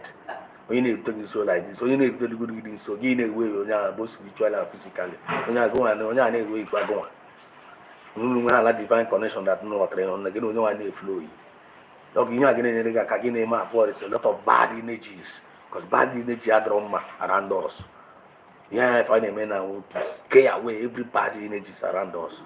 You know, with sound mind. Because that's not in all that getting, get wisdom, get understanding, always principal thing. Akonuche, never is no akonuche. One only one idrako, in uche, or being uche, idrako, you like something. I am very ako nuche, like keep as well. I'm in all that getting. That's why you will be billionaire among us. That's why you will be billionaire among us. One if not keep as well. I am very ako nuche. Akonuche will balance everything up. I am 1,000 main wisdom and find out to go. Okay, now, then into this thing, Method 1. Withdraw your energy. Where you're not valued, your presence is a gift. 2. Stay silent. No reaction is the loudest response. 3. Protect your peace. Your mind is not a battleground. 4. Redirect your focus. Pour into what grows you, not what drains you. 5. Set a clear boundary. Respect is non-negotiable. 6. Level up quietly. Let distance speak for you. 7. Don't explain your worth. Those who get it don't need convincing. 8. Detach with dignity. Walking away is power, not weakness. 9. Reflect, not ruminate. Learn. Don't reflect, not ruminate. Reflect, can't go to special. Reflect. The public reflect. You must reflect something positive. As how the new Biafrans, all over the world. The public find that we must reflect positively towards one another. They in you. I confirm Morgan watching again now. They will see that light in you. Test or toko. I can have fear you. I can have fear in you. I can have fear in you. I can have fear na prama wage. Or we could channel we gain again something different. dwell. 10. Or we could channel no go gain again something different. One I say by the west of their mouth they are justified, and by the west of their mouth they are condemned. And then as the man thinketh inside of his heart, so is he. Onye ọbụla na-eche echiche ọjọọ na-akpa agwa ọjọọ. Onye ọbụla ife obi ya mgbe ọbụla ife ọ na-eji ihe nsọsọ ya na-anụ na-eche echiche ọjọọ. Onye ahụ na-akpa agwa ọjọọ. Onye ọbụla ife na-eche echiche ọma nwa na-erizi na ngwa cheke onye ọfụma. Onye ọbụla ife na-eche echiche ọma ị ga-afụ na onye ahụ na-akpa agwa ọma. Ọ bụ eziokwu kọwashi. So go to esi echiche ọjọọ gana aga akpa agwa ọma. And it doesn't work that way now. Agwa ọjọọ na-akpa agwa ọjọọ ọbụla ife onye ọbụla ife na-akpa na this Biafra movement all based on ihe ha na-eche n'obi. All based on ihe ha na-eche n'obi. Amamunu na ghọta the point. Ọkụnụ na ghọta the thing. Go yes. Akparama agwa ọjọọ from some of us na-akpa na this Biafra movement all based on ihe ha na-eche n'obi. Ha na eche na-afa akparama agwa ọjọọ n'ebe ha nọ. Because ọ bụrụ na ha na-eche echiche ọma n'obi ị ga na-afịa na akpara. So ndị ọbụla ife na-akpa akparama agwa ọjọọ na this Biafra movement ya na nwanne ndị a na-eche echiche ọjọọ. Ndị ọbụla ife na-akpa akparama agwa ọma mba ndị ọbụla ife na-akpa akparama agwa ọma na this Biafra movement ya ndị a na-eche echiche ọma. Oziọma Chineke nna. So by their fruit we know them. By their fruit we shall know them. Owezoku Kawashi. 10. Value yourself more, because no one rises by.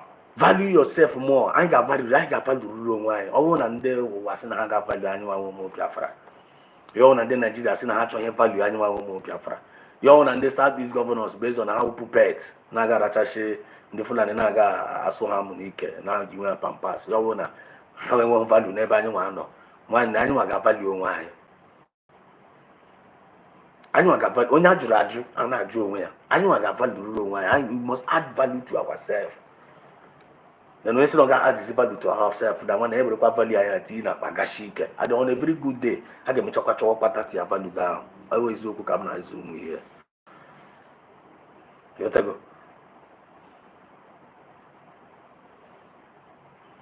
Your friends my own says Ogenkre don't have this for quality.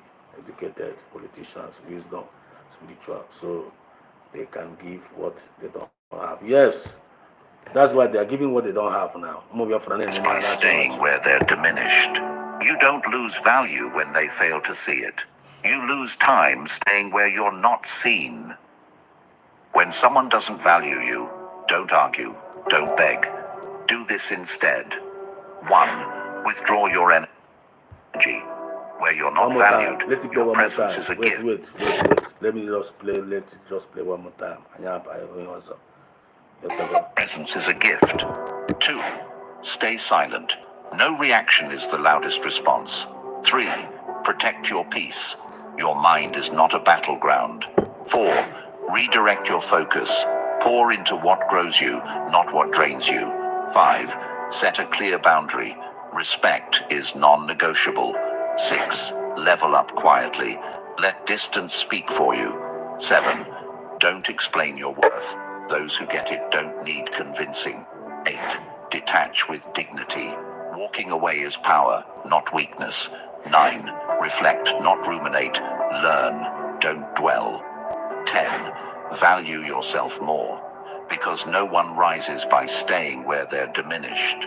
You don't lose value when they fail to see it.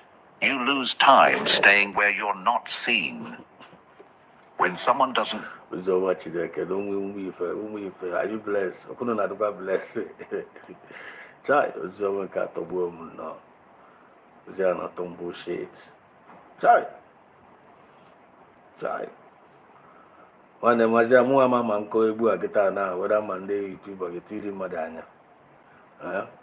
Mama get Tiri Madanya. I got back here because they would have bright chibes here. What's the one nigga? Anyway, I got to swing with what? Anyway, yeah. The one in Gabara, you Gakuara, you put a teacher, the mortuary. Grogis one nigga came from Nanya. The Manemesia, a folk at Tokara. One day, if I don't keep Baswa, you're very good. I know like a sign. I know black, I got to you got to go to the same. No jogging, but you ain't gonna miss here. You never will go already. I got you did that kill. They must bow. You have to go. Get until one day. Let's hear from our PM to remind you educate the plan here for the re-declaration of Biafra after Finland, what we are going to be expecting, what we are doing and where we are going.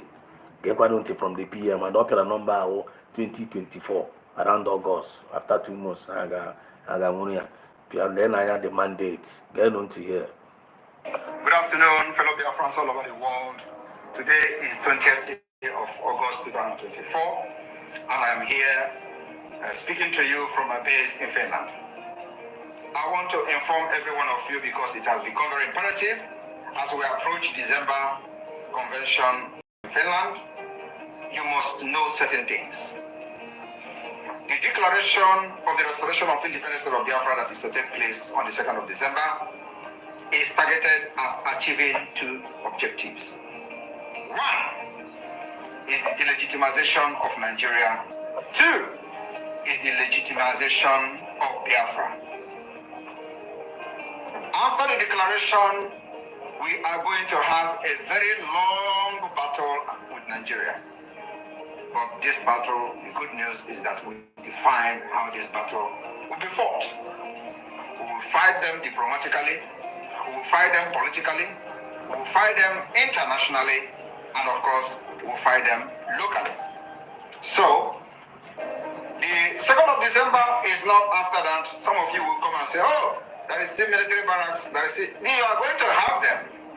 But let me tell you, if the Vietnamese fought America for years and succeeded in making America to flee, we are ready to fight Nigeria even more than what the Vietnamese did. And we dictate how this particular war will be fought.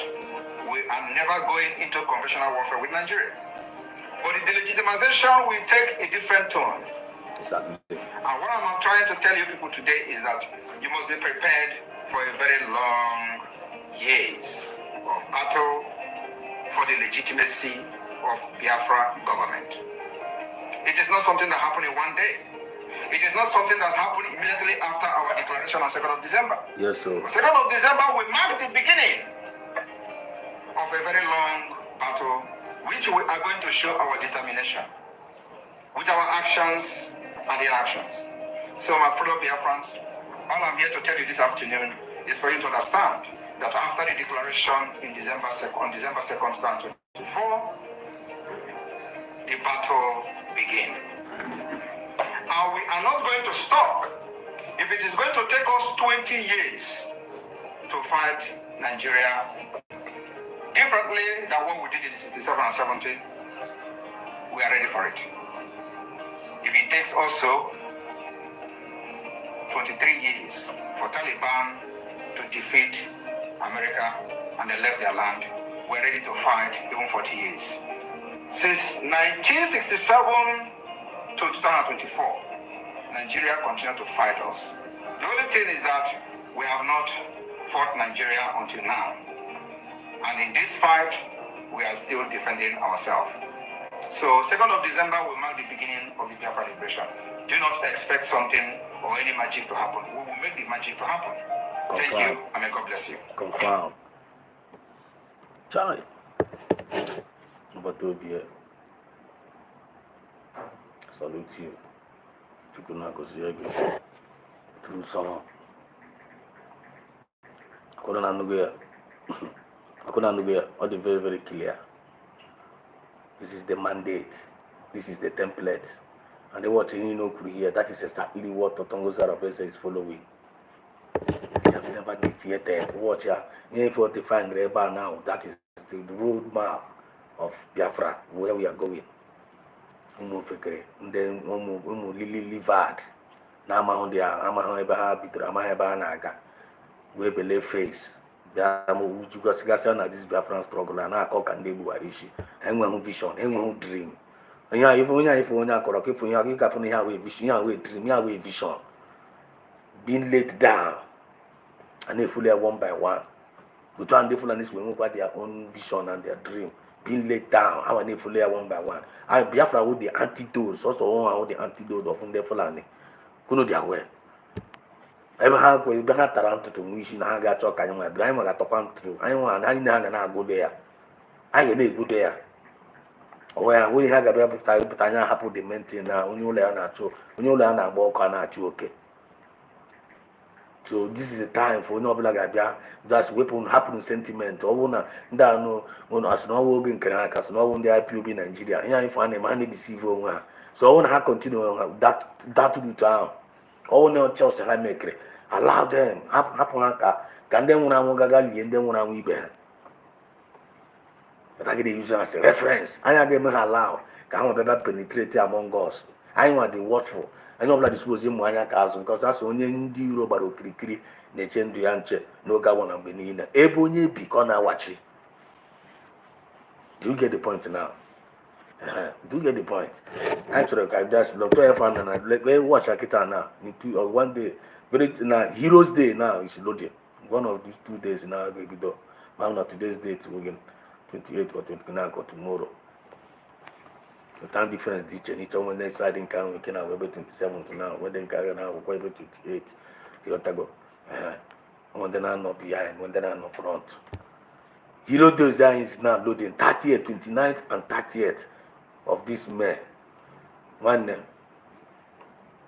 Biafran and Gano, Biafran now, when no 30th, Hannah must sit at home. No, himself, no, now honor our heroes. That day in the spirit of Deni Wrestling at this Biafran, I cannot buy in Biafran land. That they rode the gay firing Ubu. Yedri Soba, Gay no Queba, Beque, Gay never knock with his own logo. Oh no, when Kunun, or one of the Supunish here together, tired together, Ban Kata with his own logo, reflect here about this Biafra, Chetakwamas 1967, there I called Papande no Kwamba. I call him in 1967 stroke, 1970 stroke, 1970. I call Yakako. It's the Chandini de Bregu. Then Chetawi, I'm going to get gun of Kabanama in the Nigeria America. Baggy never he motivate to come again. No Kweba refresh when Moko equipped spiritually and physically. No everywhere you're on a journey. And that got Baruna destination. You see, Anna from this realm of this thing can now wear poor here from Nakoragana. Game man on one of us. Game man on one of us. That's what those people that thinks otherwise, apart from this thing I'm explaining here, they are actually deceivers, distractors. At the end of the day, and again end up deceiving and destroying themselves. All of them are heading towards the Red Sea. Esogwanaha, umife, esogwanaha. Uzoma redemption, kindness here, or in there, get to start the message. There are in times of security thereby, when all that is supposed to upon thereby, no category boy community. John Hense, Kemaka security, Ndao Sabatagundo, and different Juagonobodo. This is the time for us to safeguard and defend and protect ourselves. The bill has been passed. Ayani, Ihibanora, here all the time, Madigamina, you are beginning with one eye. Giana game a pay with, you can hear with one eye. Somebody born around us only his own and only him, maybe on snow, none him. If I throw he, also by them one day, he knows when he's also only 1 hour. Even other queer possible, 1 hour carrying Yamagi, as long as in a minute, he's putting in a minute over there. I'm our interest here. The same interest I can in disposing as genuine BIAFRANS. I need disposing more do Bia. I am not doing you blind engaging where achieving if I name and the people are waking up. People are getting this message. Obi Sarasara and go. I can see it. I am seeing it coming like a wildfire. Obi Sarasara is going to catch off. I'm going to catch on like a wildfire. When you go to the message, you get to Kwana the spirit and catch you. Give a spirit and pass around you. Give a spirit and pass around you. Give a spirit. Before I mean, the thing I catch like a wildfire. But in India, we share para. Need to buy on your own. I call you Kanoya. Cambodian Kabi to Puran. Never come before. You are making a very mistake. That spirit of pride gang get tippy again. When you can say those, every one go with all spirit of pride can able. I don't get tippy again. Because pride is pride go with before I fall. Then if you name poko me without me. One in that one dara. Esobana. Be sober, be vigilant, be wise like a serpent, and be gentle as a dove. There's so much in the now. Ajụjụ side based on ihe a na-akụzi ya abịakọ na abịa jụọ m ajụjụ Dr. Ngozi Orabeze did he condemn men on the ground or did he call men on the ground criminal? Abịakọ na abịa jụọ ajụjụ ya ebe inwe ụdị ajụjụ ụnụ na-aga ajụ gaanụ ga jụọ ya na gaanụ ga jụọ ya na Biafran government. You have to COS who he knows has to answer you people. If you know the COS when they give stuff, one will turn this as and they mediocre. See, be a labor one. You do allergy, enough for Tony say butu. Your friend is my own says Mazen and the Carlo make us to know that is your enemies is not look for you. You are not a freedom fighter. Now you can understand why all these people are fighting the PM because she's doing that's confirmed. Hana fight how another. Even say fine even brain I need to have any brain kakusi na ge gbo nwa. Even self I know for the hana self. Here I find isuzu I need tipi nwa even though all ha ga guy into no lusa akusi na isuzu here I find isuzu because the more hana fight the person the more hana da. Does it make sense? Mazi their friends mo making sense. Then I here ka ya children. Ulula ya kita na le na ya na give bazwa na. Unu chutakwara mbe after the convention ogenkre brought some men were already yotago and I jogging my name no media is power. I say okay media is power. You want to go some hours them van them brother send them madam and then on a space okay boss everywhere and in a team up now fight against innocent woman. Feel that in a one and then the woman notch. A man and the spirit of Biafra we are now. So I need now to see all those media team based on team and then information is power. A better cannot today. A basic information of power hano. Where tip your go, where tip your channel, what's in hatch. Then Biafra Unite is supposed to know better. Biafra Unite is supposed to know better. A faceless man for crying out loud. But Tomo Biafrans nege anti even during the time of Mazen and Carlo, during the time of Pierce and Nepa, even though when messed up, but he was being forgiven about to get back. Another incident happened again because all here unstable souls are for nobody for this stable. Ungana Barungana Juan and Acoronia. Ndo this mana n'ihu compete na aso. Bara ha ọsọ. Bara no ha ọsọ na this Biafra move. One, if you can have the gift to know them, when the lady ere ha, then that ha na-enwe anything good to offer. Na kita na onwe odum chọrọ ịkpọrọ na ebe a kita na.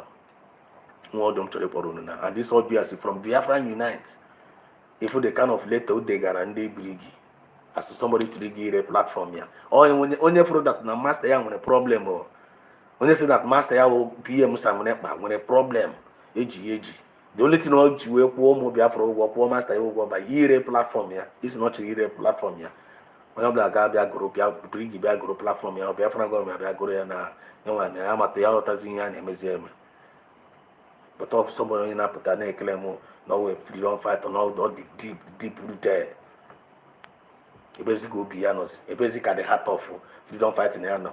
Oh here wife work roketa na. All no mas na the kalo korodia kuka na DSS custody na same number na bikono freedom na ere go na emecha na.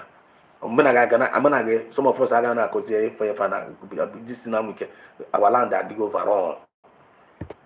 That prozia look at Biafra Unite. Shamelessly, I got put that kind of thing. This kind of thing I'm trying out there. But I got broken. Get na. Looking creating a vampire magic. I hunt is here now. I just that thing I hunt is here. Get nothing for this. Mazido Dregi, get him. I'm laying off man your side. If I send the kitabo, the message that I put out there through my platform. So I'm going to see ya. I try to forward to the government in exile.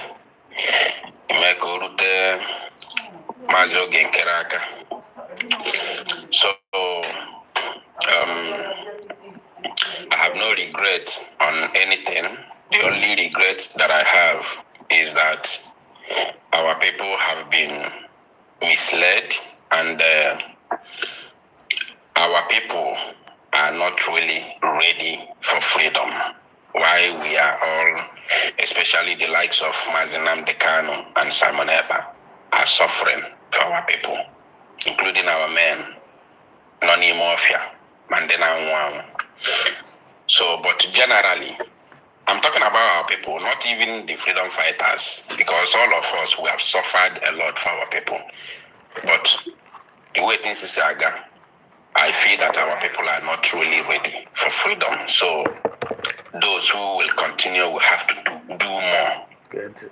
We have to do more. Good. So, Biko. Once we're there, because we're there, I'm selling my platform. I think what the government need now is not even the individual that is handling the platform. What the government need is platform to continue the dissemination of the gospel. So let them know if they are interested. Oh, I contact them. You know what? And send the to the camp of Madam Ngozi. Because it's no longer a secret, it's in the public. I am very, very serious on what I'm saying, and I'm serious on what I'm doing. That's not very so serious. I'm selling off the platform. Let the interested party get to me. Thank you.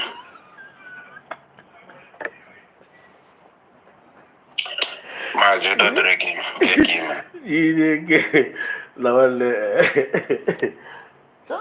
very good. One look on there. Okay, look here.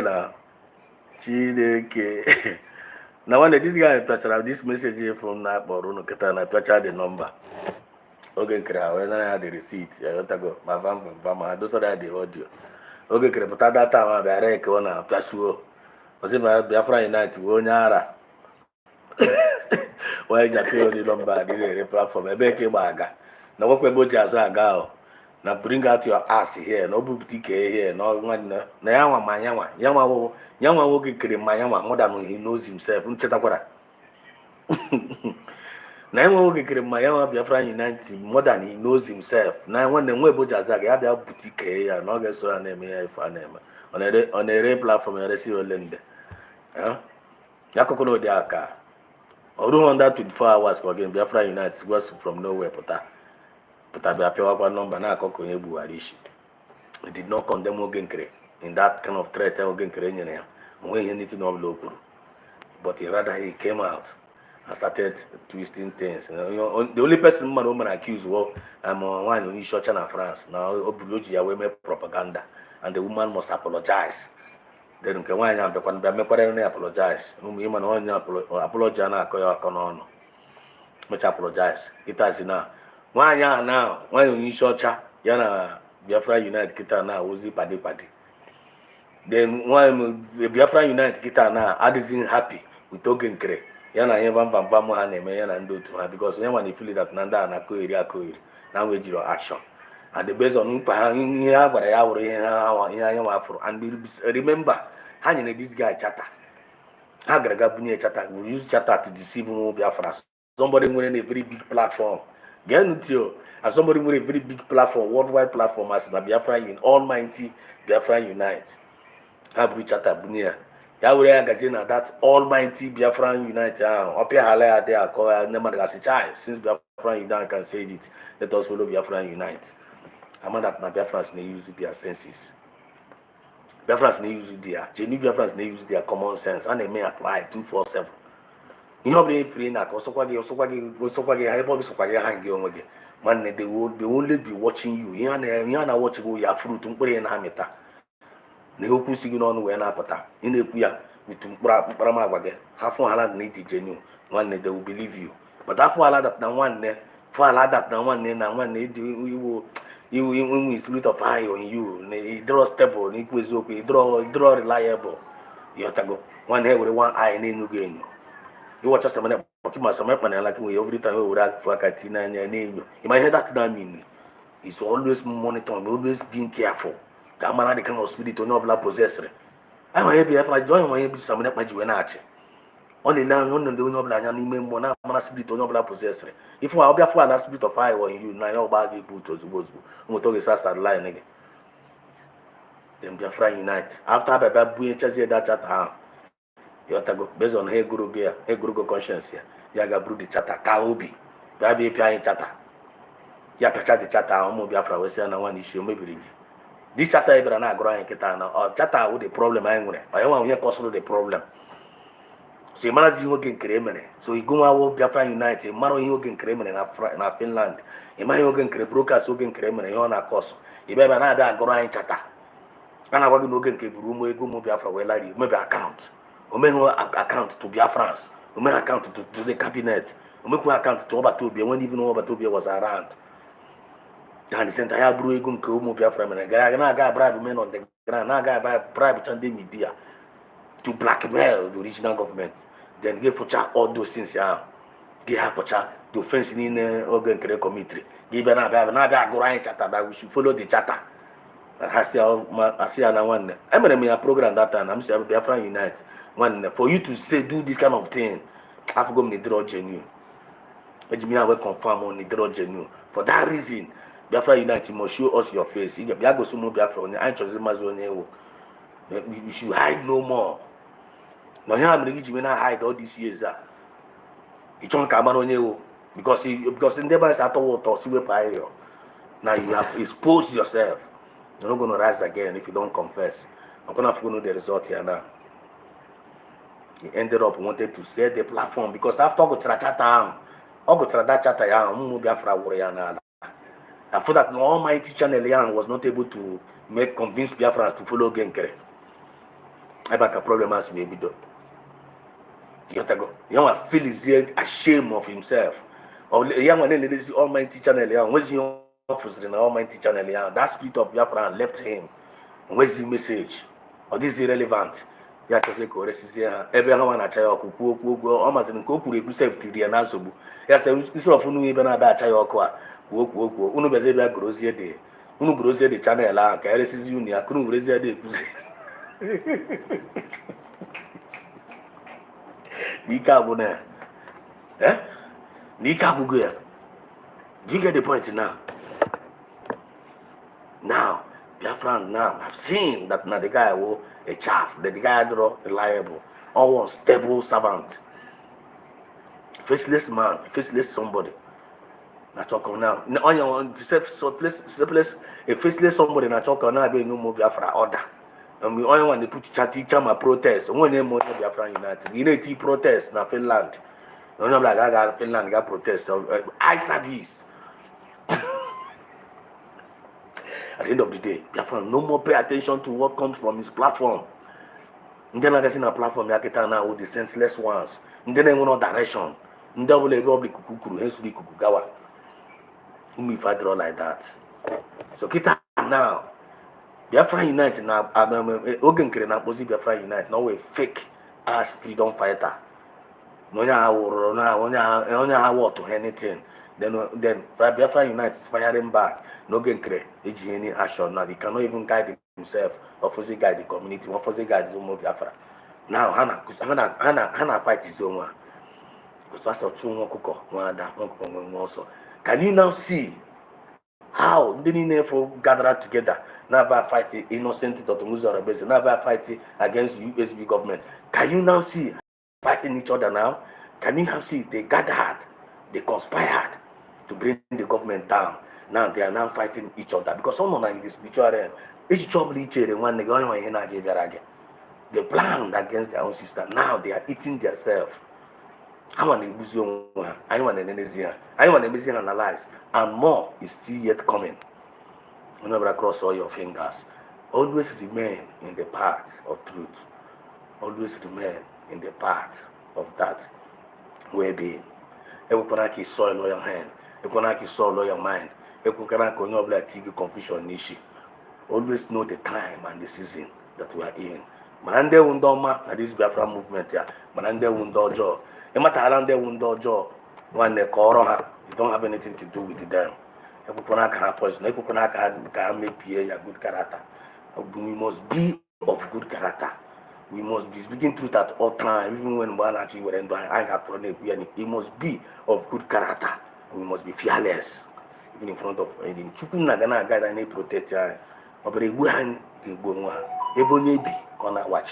We must defend Mazunandikalo.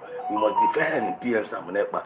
We must defend Dr. Musa Rabesi. We must defend USB government. I want to original leaders if I want to hear anything apart from that, when they are fakes. I want to Masika with Luna Nabalia. I told Makamna, Kodea too much to take from past that now. Got on where direct. You have to go on your road with a message here. Give it to Sa. Here to the appropriate Metakana share button. Share on only here your first time or coming across our channel. This is BIAFRA EXODUS TV, bringing you the message of redemption and liberation to the hearts and the minds of our people. I love you all from the depth of my heart, genuinely, and I pray for well-being for every family, for every home. If you have a bad character, when they repent now, happen me a bad character, who run again, but you will only see me. You see me, or see continue to see me when I need to kill again. So then when make a loan of blood joining now, but that you gonna go see a lose state. Chukuna Goziege, one and one, Ijoma, EJ, Grita, Chukuna Goziege, Dean, Zemana, Chukuna Goziege. It's always white or black, light or darkness. There is no such thing as. There's how to approach it. You could do that one. Chukuna Goziege, Munamuna, Mundini, and then Chatran and the Metro. Emi Chai, Chukuna Gozichuni. Hope to see you guys tomorrow. I will take another agenda and get deal with. So can I make sure with this? You know, but as you know, but you have to go.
All over the world we pull away. Even though you go to if you don't like freedom, you they hate. Bueno, como se dice, la conta con la forma. Yes, so today, brother Lawrence, God bless you, my brother, for your good work. Keep it up, one love. This Biafra, see you there. Good evening, nice Exodus. Then I doesn't mind about your tomorrow because you don't have program and you see the day. I have to go. You see the Lord. I have to go. They will.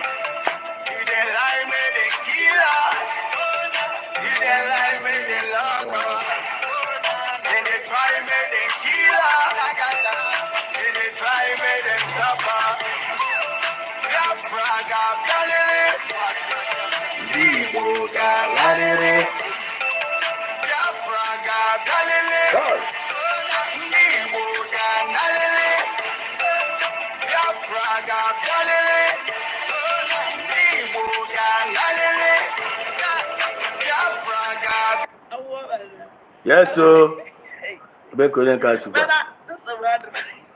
One no talk. I catch you to the break cruise.